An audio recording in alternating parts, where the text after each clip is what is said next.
Today, USDC issuer Circle announces it's backing away from the Tron blockchain. Authorities freeze hundreds of crypto wallets in a global crackdown on ransomware group Lockbit. And Ryan Jones of Consensys, the developer of MetaMask, breaks down a new privacy enhancement feature for wallet users.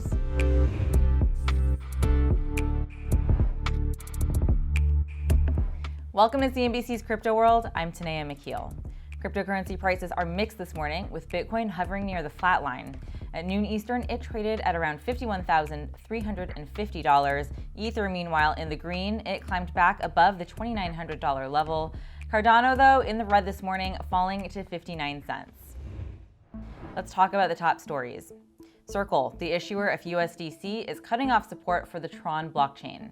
The stablecoin platform announced that it will stop minting USDC on the blockchain effective immediately. It also told its institutional customers it will support their transfers to other blockchains until February of next year. Circle pointed to its risk management framework for the reason behind the decision and said the move will help ensure that USDC remains trusted, transparent, and safe. Next, Cameron and Tyler Winklevoss are backing crypto-focused super PAC Fairshake. A filing with the Federal Elections Commission shows the brothers donated $2.45 million to the PAC in the last reporting period. Fairshake also reported around $73 million in cash on hand. Now, some other notable donors: Electric Capital, Blockchain Capital, and Payword, the company operating as Kraken. Ahead of this year's election, Fairshake has poured more than $1 million into ad buys for crypto-friendly candidates on both sides of the aisle. And finally, hundreds of crypto wallets have been frozen in a crackdown on ransomware group Lockbit. Europol announced on Tuesday that more than 200 crypto accounts with ties to the group had been frozen and that 2 members of the group had been arrested in Poland and Ukraine. The DOJ also said in a statement that it worked with international law enforcement to disrupt the group, which has over 2,000 victims and raked in more than $120 million in ransomware payments. Public-facing websites were taken down, and servers were seized to disrupt Lockbit's ability to carry out attacks. All right, for our main story. Yesterday, self-custody Web3 platform MetaMask announced a new privacy enhancement feature for wallet users. Crypto World's Talia Kaplan spoke with Ryan Jones, Senior Director of Product Management with Consensys, the developer of MetaMask, to learn all about the new feature. He also weighs in on what else the company is doing to ensure security in an effort to prevent billions lost to fraud. Big announcement for MetaMask this week, focused on enhancing security for wallet users. Now, yesterday, MetaMask introduced the integration of privacy-preserving security alerts for extension and mobile app users with the goal of driving wider adoption. So now, all self-custodial wallet users around the world will automatically receive alerts about potentially malicious transactions. An important development, especially because according to Chainalysis, crypto users around the world had $1.7 billion stolen, hacked, or phished last year alone. Can you break down how this new feature works exactly and elaborate on the goal of this development? Yes, of course. As you said, there's a huge risk within this space in terms of scams and people essentially losing money within the self-custodial space. And so there's a lot of work that we've been needing to do in terms of protecting our users. We had a few different methods in place already, but of course, there's no one solution that is the silver bullet. And so what's really important is we're working with specialists in the space to make sure that we are adding that protection. And so there's a series of steps that each of these different providers that we're working with are leveraging as a means to go and determine which of these applications or smart contracts are potentially malicious. And then we are able to alert our users before they actually go and make a transaction that could potentially put their assets at risk. And so what's great is, of course, one of our core principles is making sure that we are doing this in as privacy preserving as possible. And so we're not sending any data externally to any of these third-party providers, but we're leveraging the data that they provide to us to be front and center for those users as they're making those transactions. MetaMask estimates that this year alone, these security alerts will prevent hundreds of millions worth of dollar assets from being stolen. I read that a common tactic used by hackers is creating fake browser extensions that try to steal private keys when installed on devices, and that these malicious extensions often imitate popular crypto wallet extensions like MetaMask in an effort to trick users into giving up their private keys. So was this part of the reason you felt this new security feature was absolutely necessary? I think this was one of the reasons for sure. What we've actually seen is a lot of the malicious intent comes from individuals interacting with malicious applications themselves. And so we see about, of all the new applications, or what we call decentralized applications, dApps, that get released, about 10% of them are malicious. And so the bulk of users are going in this permissionless ecosystem, interacting with them, and we want to just provide more protection to them at that state. There are, of course, a bunch of different ways that people are trying to scam individuals, whether it's fake websites or fake extensions.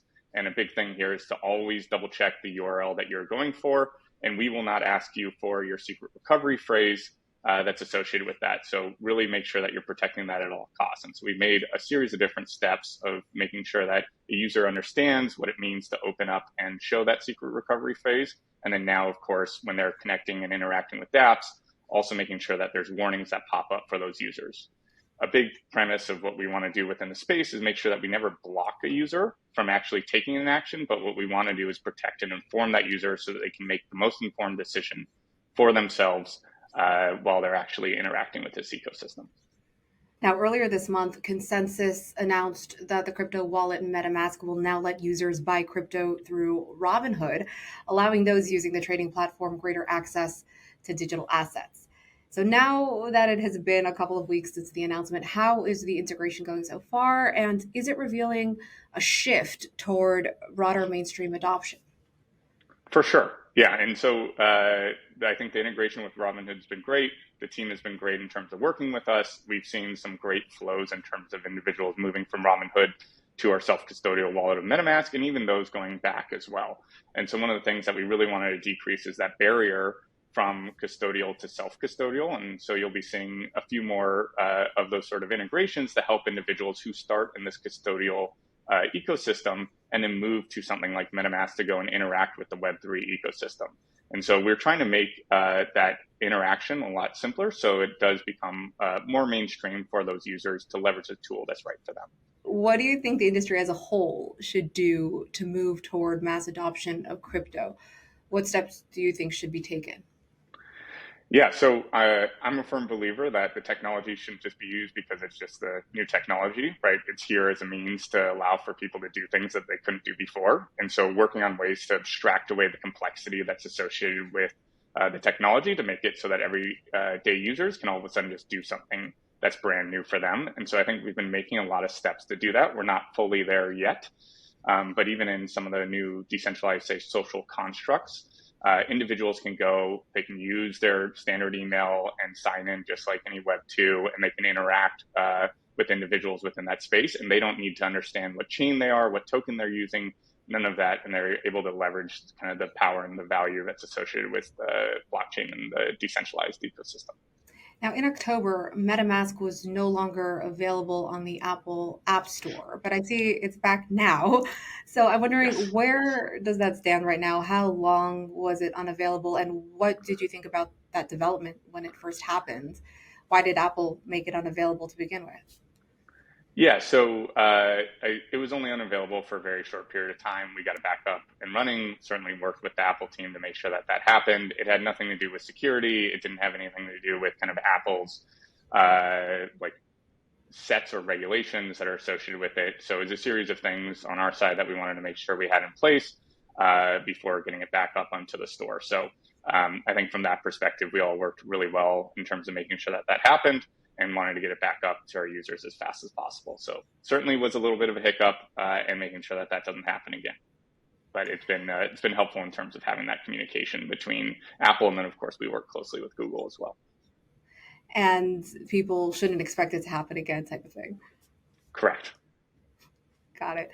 Now, MetaMask is a crypto wallet designed primarily for the Ethereum blockchain. So yes. I'm wondering what you're paying attention to as it pertains to Ethereum. Is the next big upgrade, which is expected to happen soon, something that's on your radar? Yeah, so we're really excited about the upgrade that is coming. We call it the Duncan upgrade. It's coming out shortly.